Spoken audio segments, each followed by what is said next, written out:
podcasting from Northwest Pennsylvania. You're listening to the Gen Extra Podcast, a show about Generation X, movies, technology, weird news, and anything else they feel like. Join them every Monday morning. Now, here's your hosts, Dave and Joe. All right, welcome back to the show, everybody. I hope you welcome back. Yes, I hope you enjoyed the last episode where we had JoJo on for another episode. Hope to see him back soon. Breeze, did you hear the news? Donald Sutherland has passed away. Oh, I did see that. I think that's sad. Although he was 88, I think. Was he 80 or 80? I don't know. He was 80, old. 88. He was old. Yeah, no, here 88. Yeah, I mean, I guess if you hell make of a it to career though. Oh, dude, yeah. I mean, he had a massive catalog of movies he's done, but I think most famously in the past decade, probably The Hunger Games. When I saw that, I was thinking about with someone with that long of a work history, I'll call it, but of a filmography. It's not, I guess it's not always film, right? But filmography is the term I'm going to use for that. Yeah. But I'm looking at this. He did over 200 titles. Yeah, it's a lot. Maybe it's exactly 200. That's a lot. But over that span, it realized Hunger Games is definitely what a certain generation knows him for. Sure. But obviously he predates a lot of that. And so I think that probably every generation is going to have a different vision of Donald Sutherland, which I think is kind of cool. Yeah. What's your first movie you remember seeing him in? The first movie I remember seeing him in was Animal House. Oh, okay. Because he was the professor that, what's her name? Karen. I remember the actress's name is Karen. She was in Raiders of the Lost Ark. I forget the female love interest at one point. But she was hooking up with the professor. He was the professor. Oh, okay. It was like a cameo part, but that was the first thing I remember seeing Donald Sutherland in. But honestly, the thing I watched the most of him was Italian Job, which again, not a huge part. I forgot he was even in that. He's in the beginning. Okay. He's in the beginning. He's kind of the first act hook setup and driving force. And again, he play in that one. He just plays the older mentor character who mentors Mark Wahlberg's character in Italian Job, and then was the father of, I'm blanking on her name. Beats me. She was in Monster. Charlize Theron. Charlize Theron. Yeah, Charlize Theron was in Italian Job. However you pronounce it. That's your guess is as good as mine. But he was that character's father figure. So, or father actually, and then Mark Wahlberg's father figure as a thief. So yeah, honestly, that was my big Donald Sutherland exposure, which is weird cameos, but that's really what I kind of started knowing him from. And then Hunger Games, obviously, he's got a real prominent role in there, and he's done a ton of other stuff, obviously. Yeah, I think the movie that I remember seeing him in a notable way when I was younger was a movie called Virus. It was Virus. Yeah, I want to say it was from 1997 ish, somewhere in there. It was oh my God, what's her name? She was in True Lies. Jamie Lee Curtis. Jamie Lee Curtis was in it, and Donald Sutherland, and I think one of the Baldwins was maybe in it. But that's a wide net. Yeah, it is. But they found, or they were looking for this boat, or stumbled across this this ship in the middle of the ocean, and they wanted to go check it out because nobody was responding. Typical, found a boat trope. Hey, we found a boat. But so they went on, and there was some kind of virus, and people were mutated and stuff. It was a pretty sci-fi kind of crazy movie. I enjoyed it when I was younger, but that was really the movie that kind of stuck out for me, that I really remember making note that he was when I really noted him, if you will. So there are obviously a lot of older war movies and stuff that he was in from the 70s. But those ones weren't really on my radar because they were older once I was watching those kind of movies. So I feel terrible that he passed away, but rest in peace, Donald Sutherland. Hell of a career. Thoughts and prayers go to his family. Absolutely. Yeah, but I did queue up one little bit here, just to hear his voice. All right, cool. Everybody recognizes this. Terrible war. Widows, orphans, a motherless child. This was the uprising that rocked our land. 13 districts rebelled against the country that fed them, loved them, protected them. Brother turned on brother until nothing remained. And then came the peace. Hard fought, sorely won. A people rose up from the ashes, and a new era was born. We don't have to watch the whole movie, but Wow. he has such a great voice. Such a commanding presence. Yeah. On like just even vocally, like, I actually haven't looked into it to see if he's done any voiceovers. I bet you. Oh, he had to. Yeah. Oh, well, he did one. He did the Final Fantasy Spirits Within movie that came out at the turn of the millennia back in 2001. Yeah, I'd say And that's he about played 2000. Sid. maybe.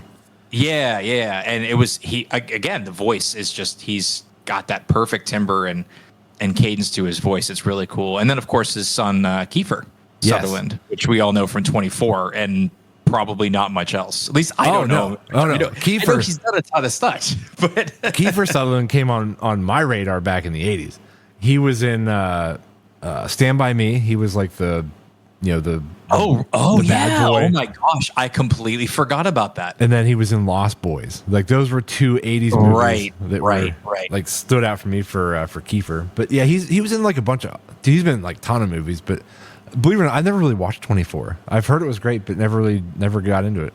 I walked into a room when it was on, basically, and I know the Jack Bauer tropes, mainly from South Park back in the day. But the whole 24 thing spawned a lot of tropes, much like CSI, much like a lot of those shows that did that. But obviously, it was a pretty cool concept of a show, from what I understand. I don't think I've seen a whole episode, let alone all 24 of them.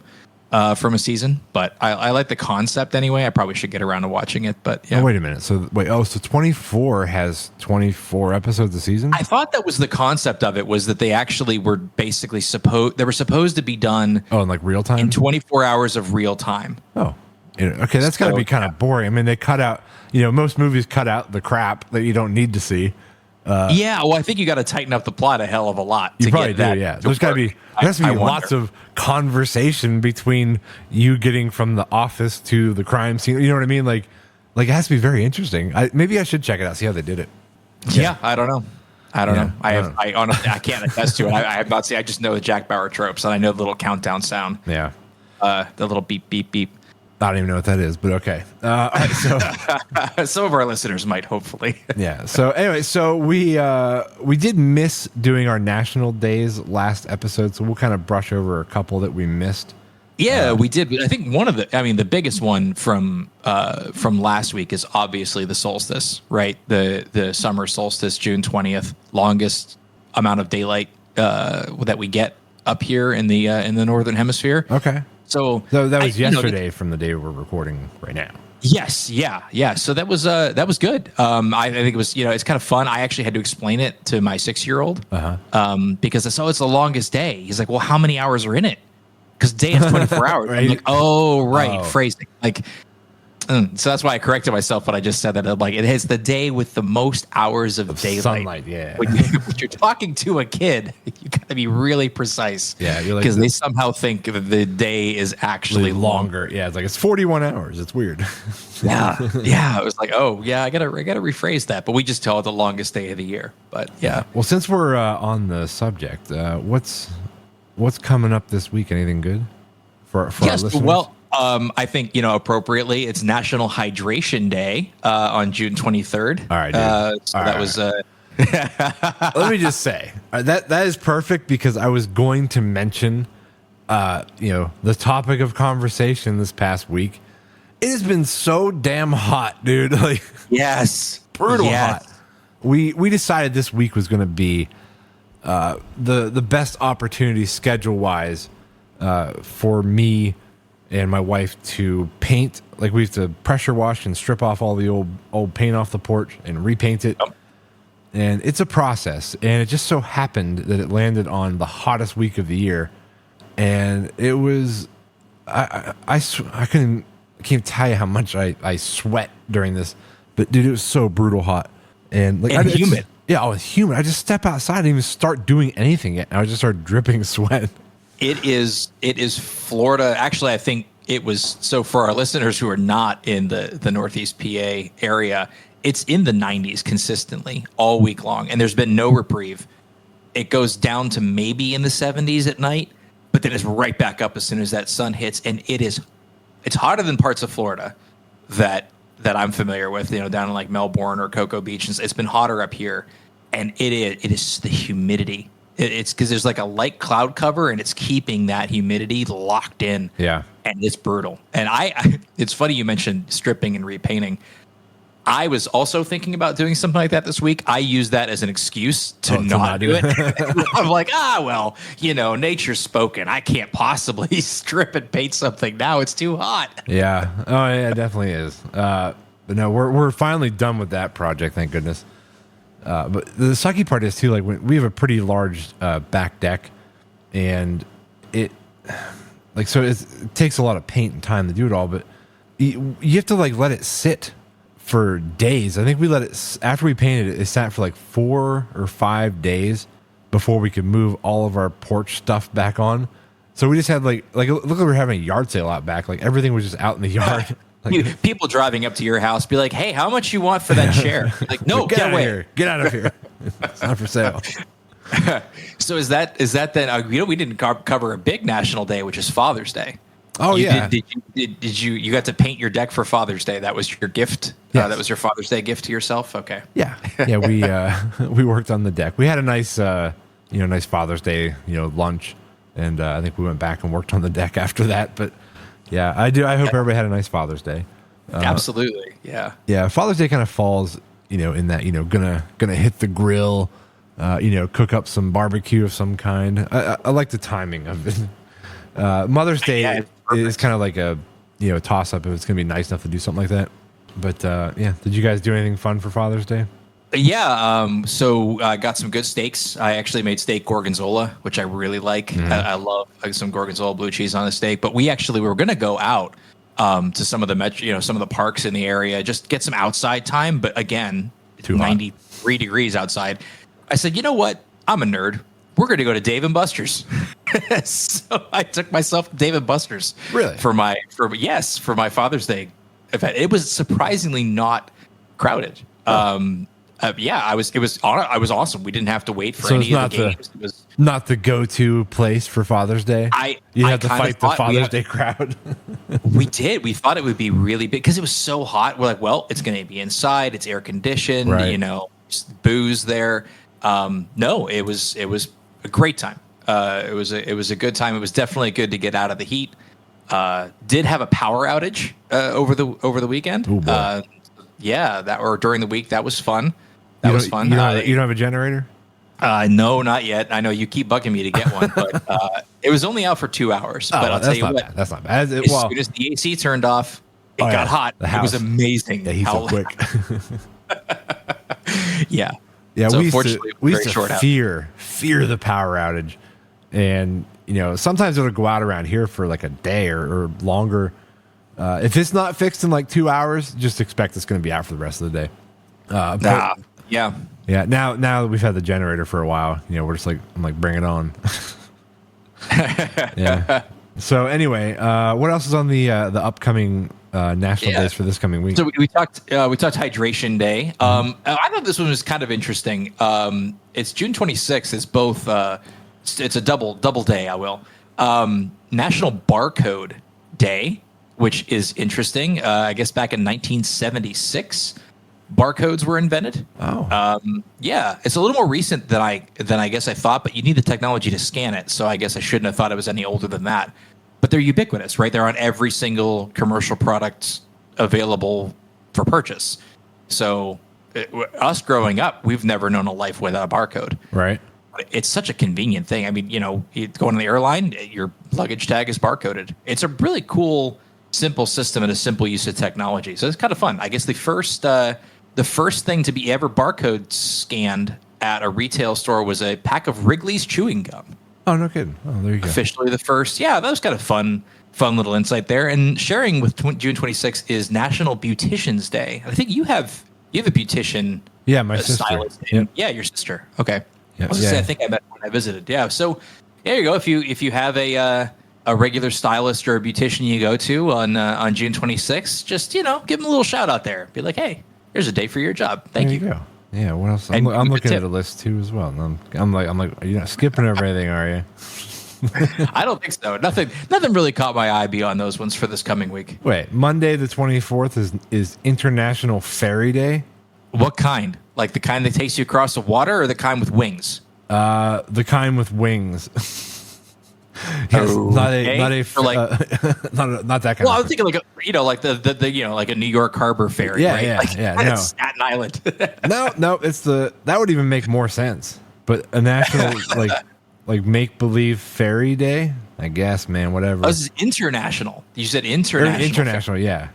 So Oh, that's probably why it's not on my list. Oh, there you go. Oh, maybe I should branch out. I'm getting a little too, narrow focus here. I'll branch out to international days too. It was just on the list I brought up. Okay, International Fairy Day. I have some in-laws that are over on the West Coast, and their backyard is decked out in. Sometimes people have decorations that eat their home, right? They latch Yeah. onto a theme.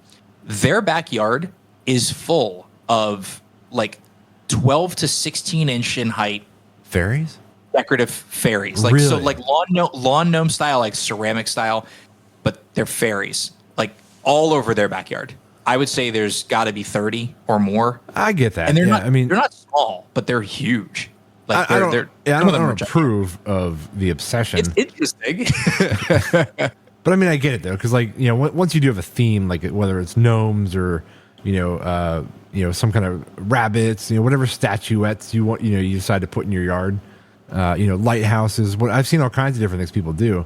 Yeah. But there does reach a point where it becomes an obsession, and like everywhere you go, if you happen to come across whatever the item is or the theme that you have in your yard, you don't have to buy that item every single time to add it to your collection. Like you can just keep going. I feel like for some people that's their version of tattoos, because how many people like, I'm just gonna get one tattoo, and then like you see them 6 years later and they've got like 2 full sleeves of tattoos all the way down their legs and everything. Like it's something that I feel like it's very easy to, once you start doing that, I'll just get another one. Yeah, I mean, I get it. I mean, I got another. Oh, there's another fairy. I don't have that one yet. It's like Pokemon for adults. yeah, I mean, I think it's like any sort of addiction. Like you said, like getting tattooed. They have a show called Ink Addicts. They don't have a show called Backyard. Ceramic fairy. Backyard. They should. They should. Oh my God, they should. Yeah. decoration. Yes, I think this is brilliant. Yeah, backyard decor obsession. That's a bad name, but something like that. We'll workshop the title Yeah. a bit better. Yeah, we'll come back next show, listeners. We'll figure that out. we won't. No, we have no. I make no promises. Yeah. What's this one here? Oh, National Bingo Day. Dude, I love bingo. Do you like bingo? Bingo is. I actually have a pretty fun story about bingo. So I used to work. That's on Thursday the 27th, by the way. Okay, Thursday the 20th. I did not see that one. Anyway, so I used to work when I was a kid, when I was in middle school. Used to work at a bingo hall. Were you the caller? I was not. I'm not good. Not at that age. No, but we would run food. Like we were the concession stand. But it was just one of those things. That's actually when I found out what happens when you put foil in a microwave. Oh, yeah. Because you'd order the pizza and then you'd sell the pizza by the slice to the bingo players. But after a while, the pizza starts to get cold, so you'd start to heat it up before you serve it back out. And it was just it was at a fire hall, right? That's where we were. So we had like 3 microwaves in this little fire hall area that would do this bingo night. And my brother, who was working with me, goes to put in the piece of pizza to warm it up, but left it in the foil. Whoopsie. Yeah. And I actually got to watch like an electric arc go between the points of the foil that were sticking up a little bit before one of us jumped over and smacked the open door button to stop the microwave. So pro tip, don't put foil in a microwave. We were at a fire hall at least, so it probably wouldn't have been that catastrophic. But That's true.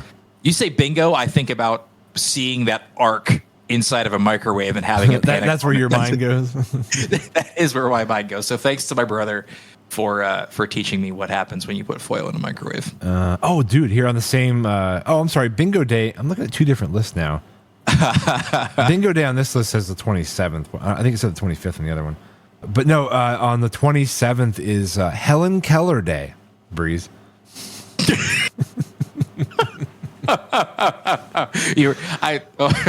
Okay, so our listeners are now very confused why I am laughing my ass off. First of all, let's pay some respect. I think Yes. Helen Keller and the story thereof, amazing story of overcoming adversity, and obviously has been dramatized to a large extent. Yeah. What was it? What was the lady's name? I want to say Anne Sullivan, but that might not be right. Who portrayed Helen Keller? No. Who was the miracle worker? I don't actually know, embarrassingly. I could be way off, but that name just popped in my head, and that might not be right. Are you Googling it right now? I am. Sorry if you can hear me. It's Anne Sullivan. Oh, is it? Is that Okay, what you okay, said? perfect. Yes. You did say, yeah, All right. Anne Sullivan. Oh, look at that. Pulled that out of the back of my mind there. Yeah, the fact that she was able to do what she did. I think Joe and I may have even talked about this at one point. But it was just right on the nose. It was a miracle that she was able to teach a blind and deaf woman how to read and write. Yeah, how to communicate. Yeah, which is just, I mean, I don't know how you do it. I don't know, but good for her. But yeah, do we tell the inside joke, or is it too mean? I'll tell it quick. So there was a time Dave and I were out, we were partying, drinking. Oh no, we were playing video games. We were online. Sorry, we were online partying and drinking. Yes. Because when you're remote, when you're distant, this may have been during the pandemic. I think actually. it was. We weren't seeing anyone for a long time. Yeah, we're all locked up and enjoying ourselves. Yeah, trying to find some escape. Yeah, with alcohol. And the next day, the next day, and I had been drinking some red wine, and the next day, David had mentioned, he's like, oh yeah, and I know Breeze has got his it was like 2.5 glasses of red wine or whatever, and I had been basically dictating how much I had been drinking, but then forgot about it. And I'm like, oh, you could tell I was drunk.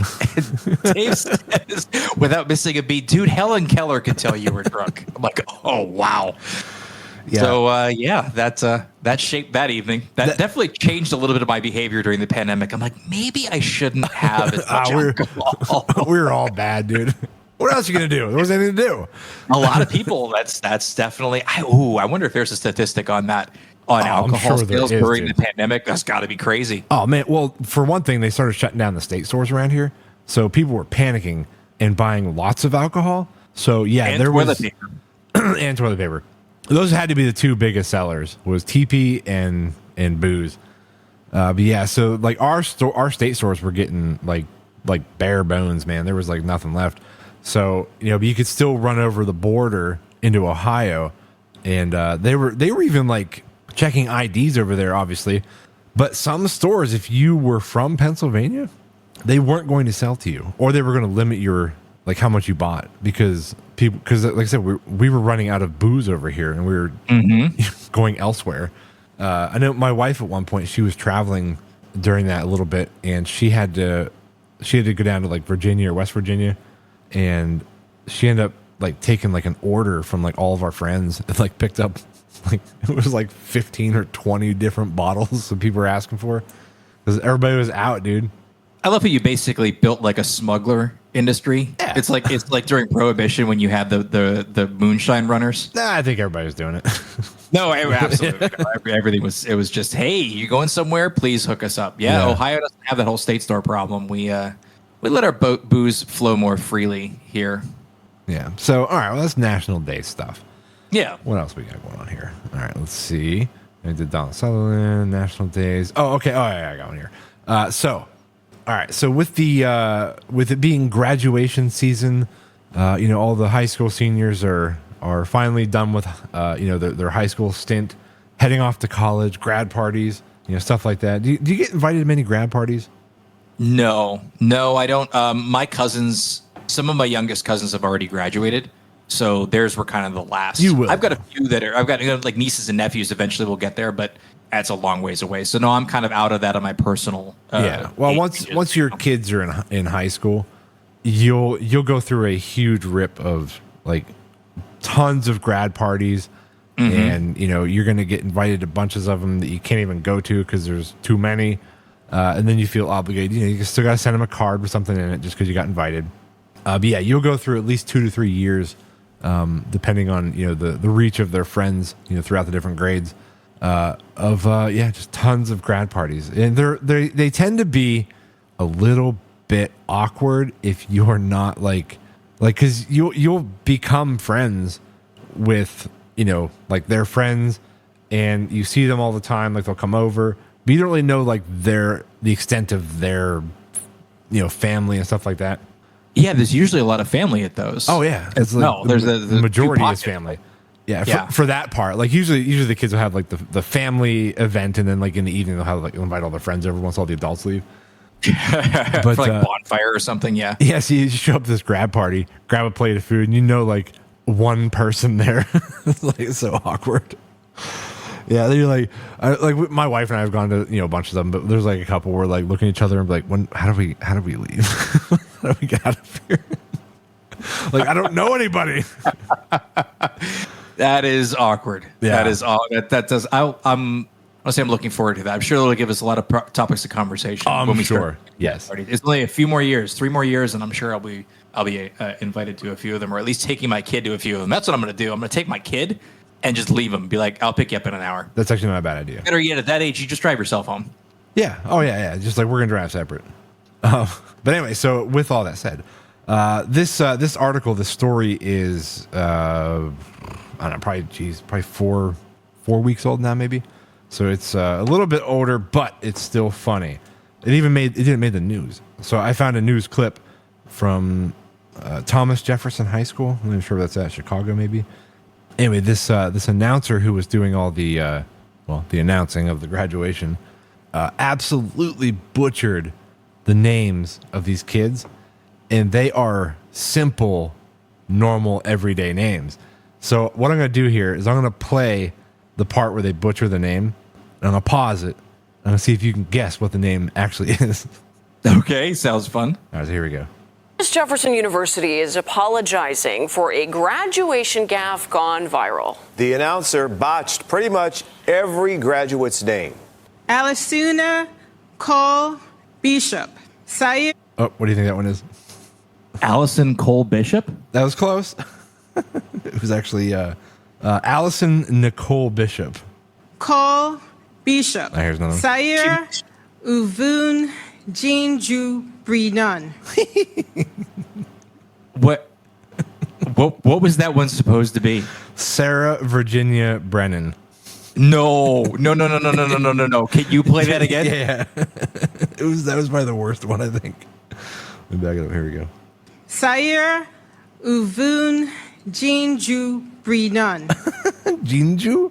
Okay, I'm assuming from the way she's pronouncing these and her slight accent, it sounds like she's like Korean or Japanese or something. So it's like us trying to pronounce Japanese words. We'll just butcher them. We'll make idiots of ourselves trying to sound them out. Yeah, I mean, there's completely different pronunciations and dialogues and letter combinations with names across the world, and even within our country. There's lots of different variations of spellings. But so why did they have her do that? Right. That's regardless of what you are, there is a qualification for jobs, right? Even like tasks, right? That's not her full-time job, but there are tasks you delegate to people, and here's a good example. No one's going to delegate me to take wedding pictures. Yeah. And do your job because I'm not skilled. I would probably point the camera the wrong way, and they would have a bunch of selfies of my face. That's not. Yeah. But that's just a skill set. Like, you don't have that skill. This is different. Like they would not have you, Breeze, like show up to a Japanese graduation and try and pronounce their names. Like it just wouldn't happen because you would destroy it. So I don't know why. Like maybe this. I don't know because you would think that somewhere along the way they would have recognized that this woman can't pronounce names or words correctly if she's reading them. So why they I have no idea.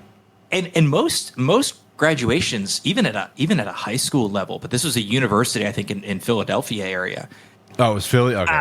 Yeah. So my wife's in education, as you know, and that's high school level, but whoever they have read, there is a formal process where when you are about to graduate, and I know this from, graduating college, graduating Penn State, you submit your name and the phonetic pronunciation of your name. And then when you show up to the graduation ceremony, somebody comes up and asks you and verifies the pronunciation of your name so that when it's read out. Well, they didn't do that here.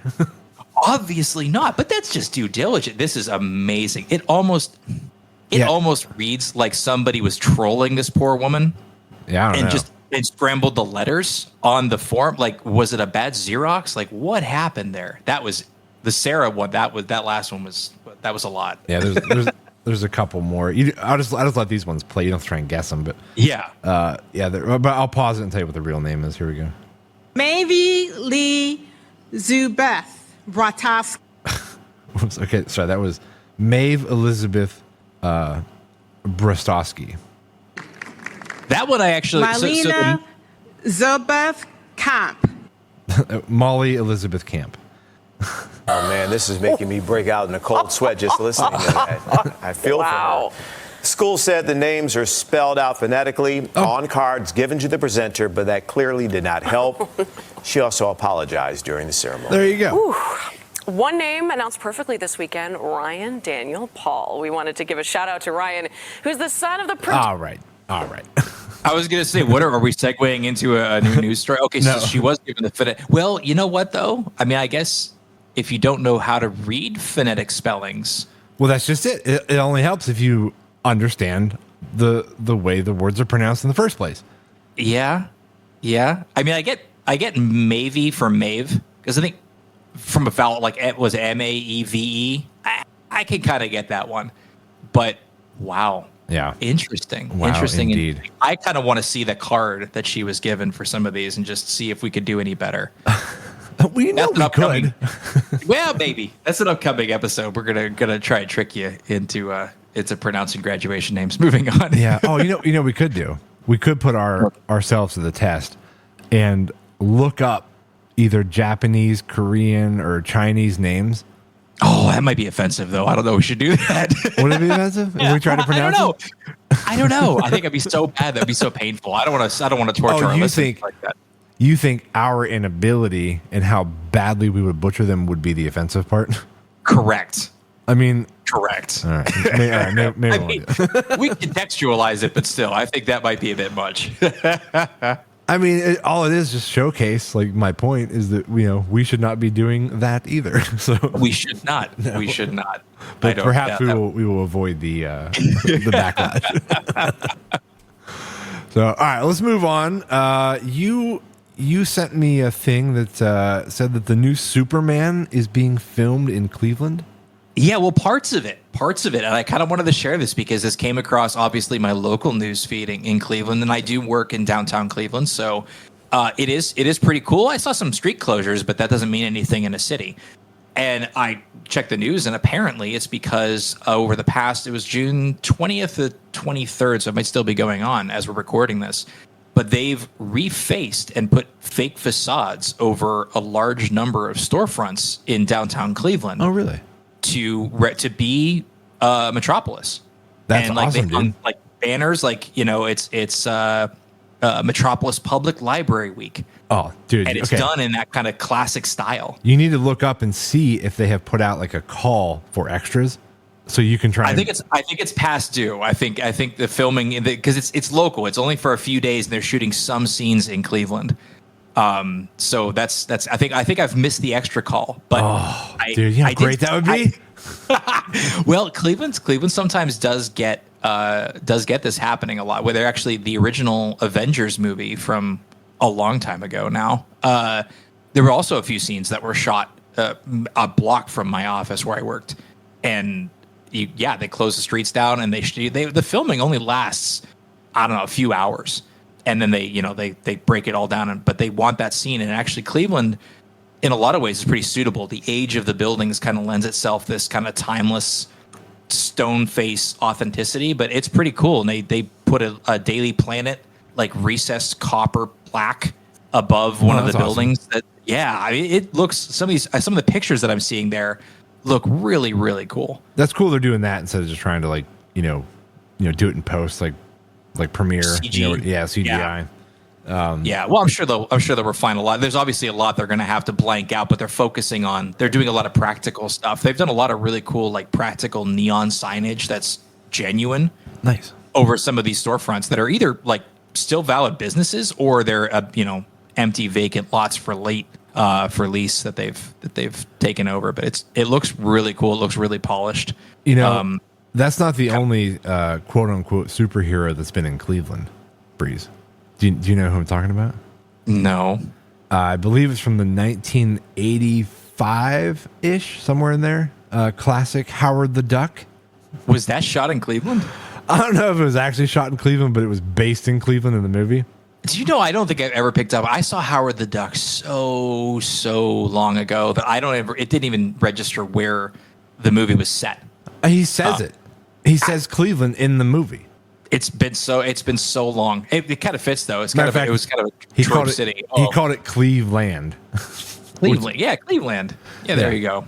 Yeah. But, well, Superman was actually conceived and written by a Cleveland author or a set of authors. Okay. So for it to be here is actually a pretty cool, a pretty fitting nod. The public library here actually has a huge section devoted to Superman and the creation thereof and a lot of the history and nostalgia around it.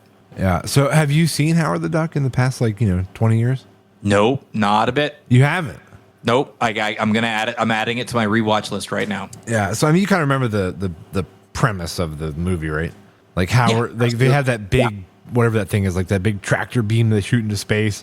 Yep. And they suck Howard specifically out of his living room chair through space because he's living on that egg-shaped planet where everything's like just duck related. And they pull him down to Earth, and he shows up. The movie is, I think the practical effect of Howard himself, like the suit and the little guy that was in it. Honestly, I think it still holds up. Like it holds up. Like I feel like the Ninja Turtles original costumes held up. Oh yeah, some of the animatronics there. Yeah, like it looks good still.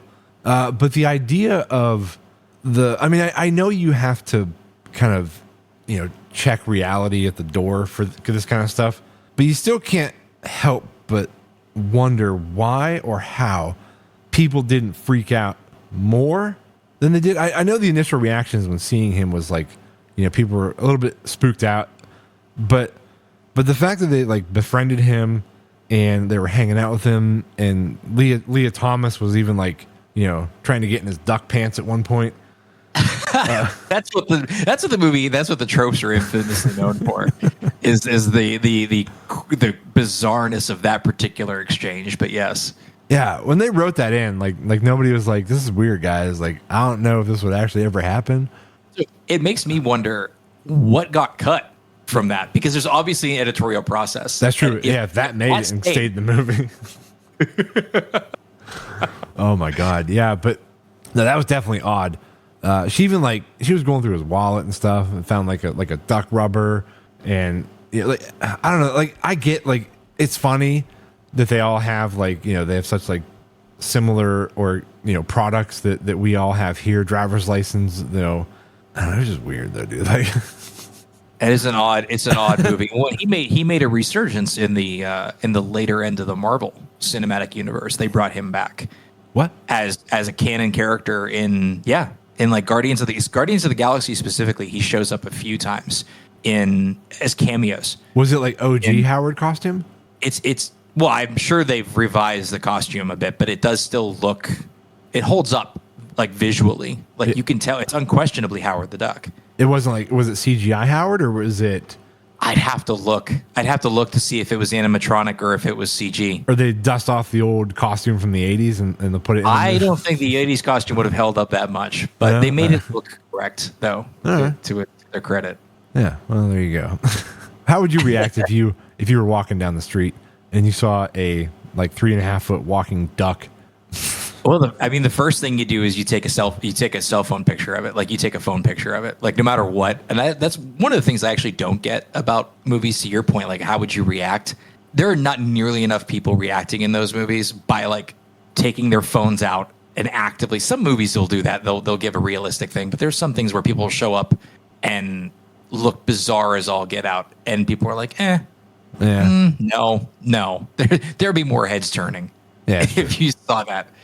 I don't know what I would do. That's a bizarre postulation. I have no idea how would you react?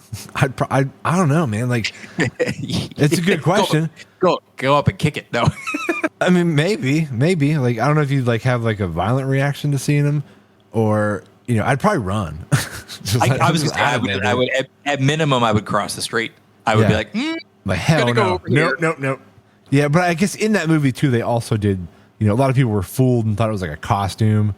I guess you could probably think that, but I don't know, man. Like, I don't know. Oh yeah, I guess if you frame the hypothetical as in you're just seeing it, not for real, but yeah, you'd assume it's a costume. You'd probably assume it's a robot or a drone in today's day and age. Like, someone built a mechanical duck to walk around.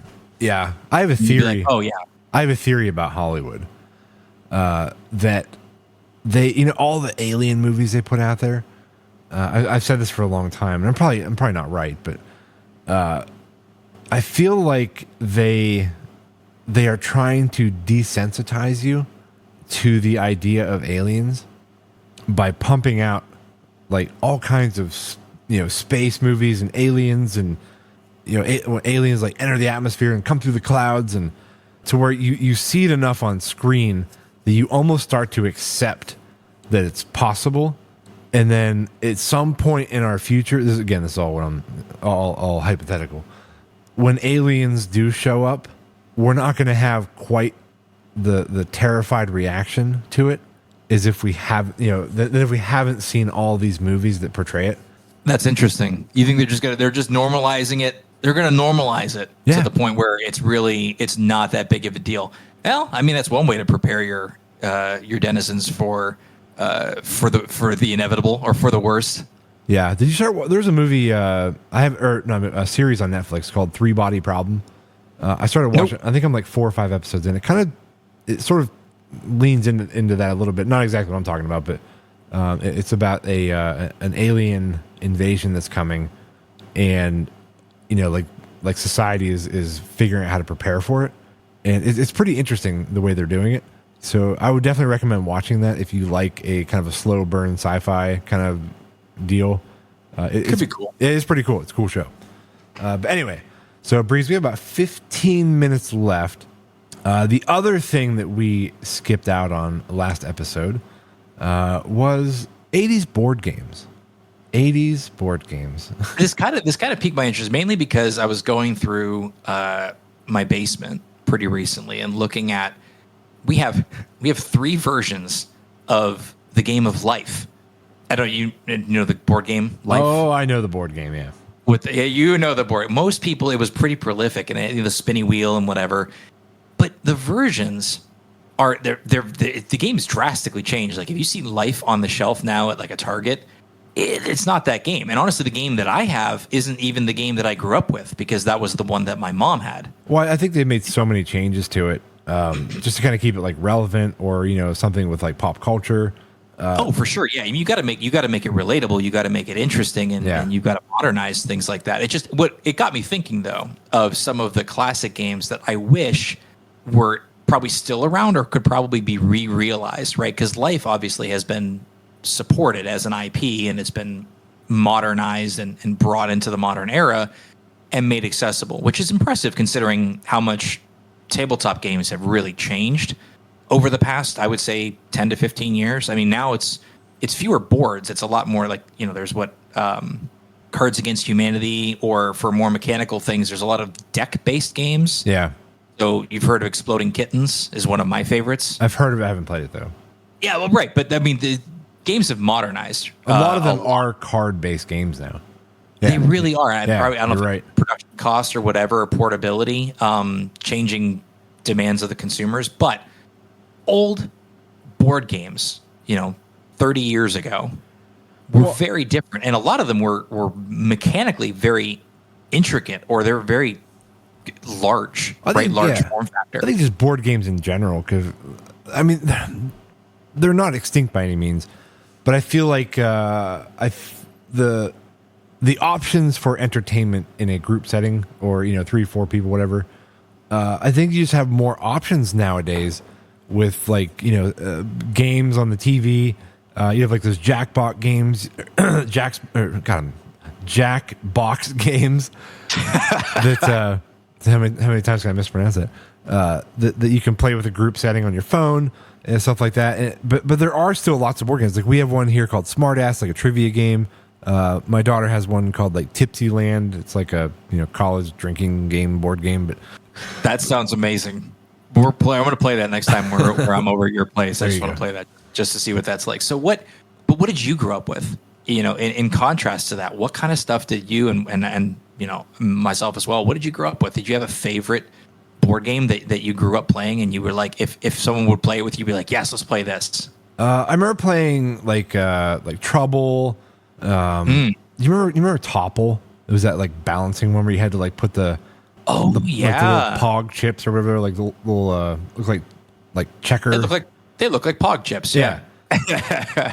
Topple. And you had to like stack them specifically, or the whole thing would just tip over. That was a fun game. Or like, what was the other one too? Like not Marble Madness. That was when we had to like make the tracks and stuff.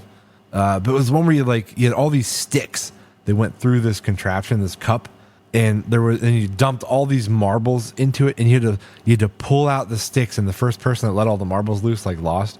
Do you remember that game? Oh yeah. Yes, because you had to guess, and I do not remember what it is. Yeah, but it was almost like a weird version of Jenga.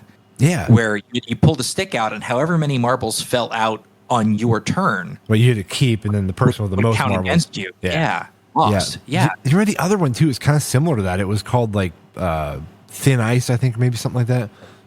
Oh yeah, Don't Break the Ice, I think may have been the actual name of it. It was like you put you put like a sheet of paper and get it wet. Yep. And slowly start adding marbles or whatever. I don't know what you put in it, but and when that ice or when the paper broke, finally you lost. Yep. Yeah, that's a fun game too. What was so cool? What was the other one too? Like Pixie Sticks, was that what it's called, or Stick Pickup? Where remember you had to like that's like the 80s. That's like from like the 60s. Yeah, but I played that too. Like where you took this cup of sticks and you just dumped it out, and you had to slowly pull the sticks out. But I don't know what the goal was. Like I don't remember if something moved or what. But I remember playing that game. I'm like a year older than you, so. You sound like you're about 10 years older than me with that one. That was really funny. Like, well, we used to take a stick with a hoop and roll it down the road. Yeah, we'd take a cheese wheel and chase it down a hill. If I ever go over to Europe, I'm so going there to Gloucester and seeing that. That's great. What games do you remember playing when you were a kid? Fireball Island. Fireball? What's that? Fireball Island was some of your listeners. So this was one of those ones where it's truly a board game. You moved your pieces along the track. You rolled the dice. You moved the pieces. But there was a chance, like you rolled a certain number on the dice, and it triggered a fireball or a marble roll. So the board was not flat. The board was actually shaped kind of like a mountainside. Oh, fun. Okay. And your goal, you had these little tiny plastic pieces, and your goal was to get your little adventurer up to the top of the mountain and steal the gem and then escape. And so you had to do all of that, but whoever rolled a bad number, you rotated this little dispenser at the top and spit this marble out, this red marble, which would then roll down the track and knock off and kill your dude, and you have to start all over again. This sounds familiar. I don't think I ever played it, but I think I remember like the commercials for it or something. Yeah, that was one of those games that we had, and it was like niche, but I for some reason loved that game, which is it seems silly even as I was describing it. I'm like, oh, but that occupies such a huge part of the games. And I'm stepping aside from the traditional ones that many of us know in terms of like Life and Monopoly and whatever. That one was kind of like niche. Yeah.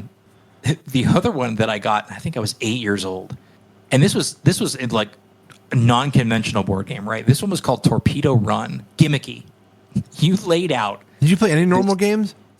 I did. I played some normal games. Right. I played some normal games. I played a lot of Monopoly. I don't remember. Life. Yeah, I don't remember Torpedo Run at all. What was that one about? Oh, I think it was pretty niche. It was one of those gimmicky games that came out for like 6 months, and then they got their money, and then they left. Oh, but you basically rolled out this plastic mat, and you actually had these.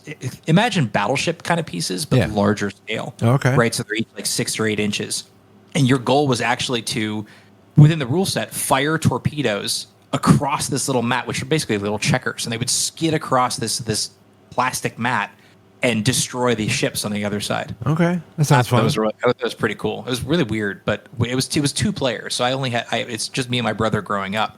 So a lot of the games we had really were optimized for 2 people. So you wanted to get some so Life was good. You mentioned Battleship, dude. That was a big one too. Yeah. We played that a lot. Still playing. That hasn't changed. I was always envious. But I was always envious of the one that was like talking Battleship. Oh my gosh, I never had that one, but I do remember. Yeah, that one was cool. I played it like later in my life, but when I think somebody else had it. I don't know, maybe we bought it at some point. But there were so many. I had another one pop in my mind, but I can't remember what it was now. The board games like Chutes and Ladders and the roll and move I hate Chutes and Ladders. Yeah, I'm not a big fan. It's fine, but like I like the games where like that topple game, like where it's like a game of skill, like turn based, and Jenga, stuff like that. Like I like those kind of games more than rolling the dice games. You know what I mean? Like those fun. Where there's skill and agency. I completely agree with you. And then so that like Fireball Island was very much a roll and move, and I think the epitome of I'll call it a fate game, meaning you have absolutely no agency whatsoever. Chutes and Ladders is definitely up there. The other one is Candyland. Oh, Candyland. Like Candyland? Yeah, I played Candyland. It's fun. No, it's not. It's really not. You're not a big fan? It's really not. No, because you're doomed. Yeah? You're doomed. I haven't played it in years. I don't remember how to play it anymore. It's literally like the Small World ride in Disney. It's like you're just trapped. And you just have to play this game, and you have no control over when it ends. So this Candyland is how I learned to stack a deck. Oh. Because you draw the deck of cards, and my kid would be like, "Oh, I want to play Candyland." I'd be like, "Okay, give me a minute. Let me help you set it up." And I would totally go through and find, because there was a few like warp ones that would like take you to much later down the track, and you would lay this out so he would lose. So he would win. Oh, so he would win. Okay, all right. Oh yeah, no. You stack it like about 6 or 7 turns into there, and you make sure that cupcake card gets stacked in, and he draws it. Your kid draws it on their turn. Right. Bam, and then the game is all mad and sad and. Exactly, and you're done, and you've ticked your obligation. You are no longer obligated to play Candyland again. There you go. For another day or 2. Yeah, so that's probably my least favorite board game. Did you ever play Mousetrap? Yeah, you ever seen Mousetrap? Yeah. I don't think I ever played it correctly. No, I would just set stuff up. You just set stuff up and just trigger it. Like I realized later on in life, I'm like, oh, you're actually supposed to progressively build the trap. Like, we never played it that way. No, we would just play with the traps. That's all you do. Yeah. You set up the Rube Goldberg machine of traps. That was it. That was the greatest part of that game. Exactly. Oh, my God. Yeah, I think a couple more that come to mind was like Uno. I liked Uno, but we played it too much when we were kids, so I kind of like fell out of love with it for a while. I'm trying to think, what's a game you currently play? Like, do you play a current board game? So we play one that is called Megaland. What's that? It's again card based. But it's really fun. It's kind of it's a press your luck kind of game. Okay. So you stack up 8 encounters, and your goal is to survive the encounters as long as you can. And you can take like 4 hits or whatever of damage, and some of the encounters. But no, it's pretty straightforward. It's simpler than you think. All right.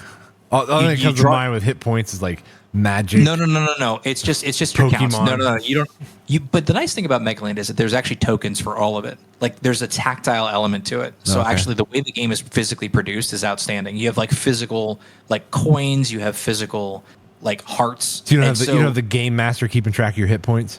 Correct. Okay. No, it's all physical, and so you truly just like your goal was to just build yourself up so that you can survive longer and you get more points, and the first person to 20 points wins. But the points are tokens. Like so, there's some tactical satisfaction to that where you're like, oh yeah, I can physically see how many points are out in front of me. So it's a bit like poker in that regard, right? You can see how well you're doing. I would recommend it honestly to a lot of people because it is, despite my poor description of it, it actually is a very fun game. And the other one that we're really big into playing, because again, I have a 6-year-old, is some of the junior versions of some of the more complicated and popular games, which is Ticket to Ride and what's the other one? It's not Carcassonne. That's a good one too. Oh, I'm blanking on the name. Yeah. All right. Well, if it comes to you, let me know. Those are good. Yeah, I will. Catan, Settlers of Catan. These are all games I am completely unaware of. They're nerd games. They're heavy nerd games. They sound nerdy, yeah. I would get the junior versions of those games are actually really solid. In fact, they refine the rule set so much that it actually makes it a lot more accessible to everyone and a lot shorter too. The problem with some of these modern games is they are hours long slugs. Yeah. Like Settlers of Catan can literally take 5 hours if you let it. But Catan Junior is like 40 minutes tops. Okay. Nice bite-sized, easy victory conditions, straightforward. Yeah. And so I appreciate some of the junior versions of some of these massive games that companies have seen success with, and they've made kid-friendly versions. I like the kid-friendly versions better because I don't have 5 hours anymore. Right. Yeah, that's a big commitment for a game. I have an adult game recommendation for like adult gatherings. It's Telestrations After Dark. I believe it's what it's called. I like Telestrations. We have that one. Yes, the After Dark one. Oh boy, is hilarious. It is all like crude adult humor things you have to draw, and if you've never played the game, like you start out with 6 or 8 people, whatever, and like you draw a card, and either you have to draw what you picked or you have to just write down the name of the thing you found. And then it makes its way around the table, and everybody has to interpret what you just drew, and then, take a written guess of what it was. And then the next person reads the written guess, and then they have to then try and write the guess, or draw it out. It's really fun. So it's like a big game of telephone, but with with guesses and drawings. It's funny. It's hilarious actually. So very, very entertaining. So, Breeze, you still with me? I do like Telestrations. No, I'm still here. I was just listening to you talk. I thought wanted to let you really gush about how much you like Telestrations After Dark. That's fun. But anyway, we're actually at the hour mark, dude. All right. And just so in case people didn't know, this is the earliest I've ever recorded a podcast. We hit the record button at 9 a.m. That's how committed we are, because we both have a busy weekend, and there was no way that either one of us is going to be able to make it happen throughout the rest of the weekend. So here we are. I just had my coffee this morning, sat down and recorded a podcast. Making it happen for our listeners every week here at Gen Extra. Yeah, so just for upcoming shows here, we will have one more for next week, but we are going to take a break for the 4th of July holiday. I'll be on... in and out on vacation, we'll be back and forth, but I'm not going to try and, squeeze a show in that week. But we will be back after that. So, and hopefully we'll have some good stories from 4th of July after exactly. That. Yeah, we do a lot of primitive camping, and it's usually it's full of funny things that happen. Absolutely. So, all right, guys. Well, thank you for tuning in for another one, and we will see you next Monday.